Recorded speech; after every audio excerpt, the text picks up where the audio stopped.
Hi, it's Dave again. This is the video diary for the end of week 1. Had a few successes this week in terms of food.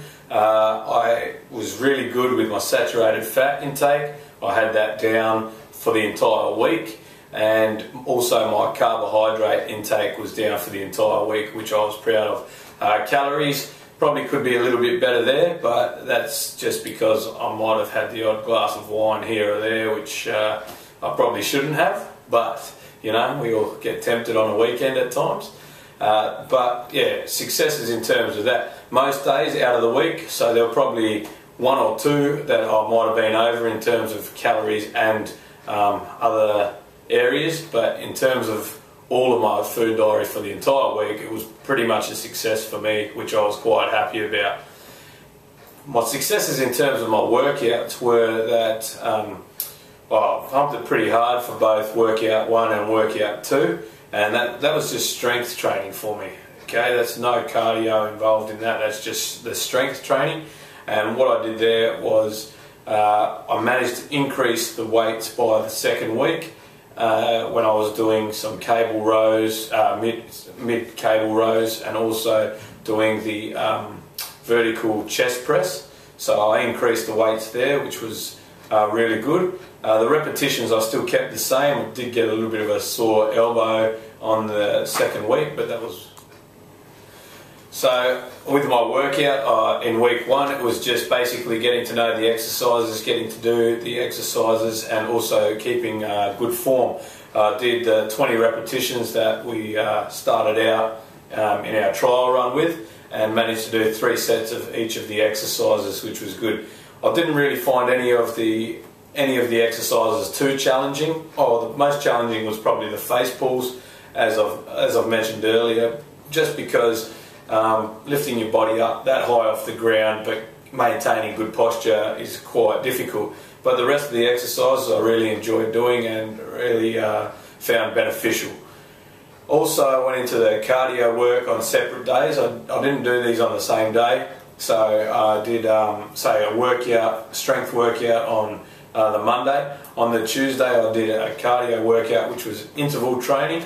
I chose to do this on an exercise bike, whereby I would start out 30 seconds at a reasonably fast pace and then 30 seconds off, but I changed that to 30-60 because I found it too challenging to maintain for an entire 30 minutes. When I did the 30 on and 60 off, I still found it to be quite a good pace, and afterwards I could really feel my muscles still working in the stretch down.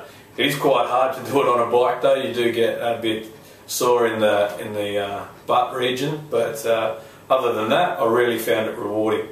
I also moved on to a 3-kilometre run the day after I did the interval training.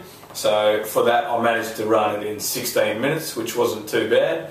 I'm probably looking at getting that down to hopefully about 13, maybe 12 and a half, 13 minutes in the weeks to come. And then a light walk was my final cardio for the week.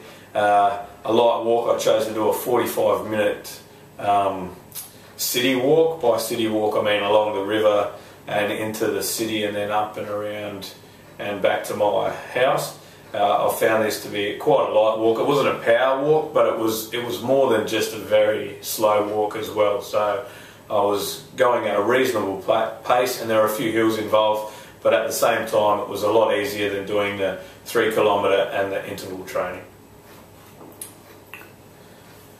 The challenges I found for the week were probably that, as I mentioned before, the face pulls in the workout was probably the biggest challenge for that, but also trying to get through exercises quicker than you normally would. There's no real time to sit down and take the breather when you're doing supersets. You've got to move from one exercise to the next quite quickly and quite frequently, which is probably a good thing, but at the same time it's challenging because your muscles get more and more tired, and you start to feel a bit depleted when you're doing your exercises and start to really be out of out of breath by the come the last exercise that you do, which is lucky. It's just the V-sits and planks, because God, it's hard if you had to keep pushing and doing push-ups.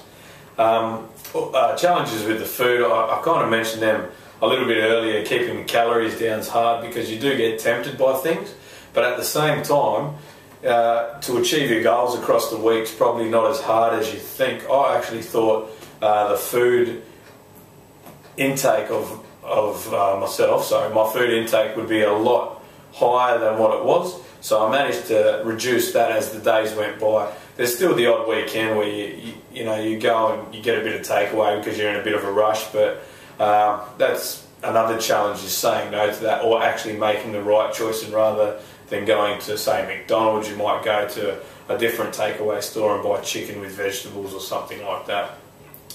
The challenges I had with cardio were with the interval training. As I said, you just get a bit worn out, and 30 seconds on, 30 seconds off with the interval was too hard to maintain for 30 minutes. I found that quite hard to do. 30 seconds on and 60 seconds off is a reasonable thing to do, but it's still challenging because you can choose to pump as hard as you want or as slow as you want during that that faster period, I suppose. With the 3K run, the challenge was actually figuring out how far to go and pacing yourself for that 3K run. It's not easy. Like, do you go hard for an entire, 8 laps around a 380 kilometre circuit, for example, or do you pace yourself, do 4 laps really hard and then do 4 laps a bit slower? I found that to be a challenge in terms of where I'm at and what I need to do. But at the same time, I was quite happy with my first result, and hopefully this will improve as time goes on. The light walk, there was no challenge there because it's just a light walk and it's just a recovery period basically for your muscles, so that wasn't too bad.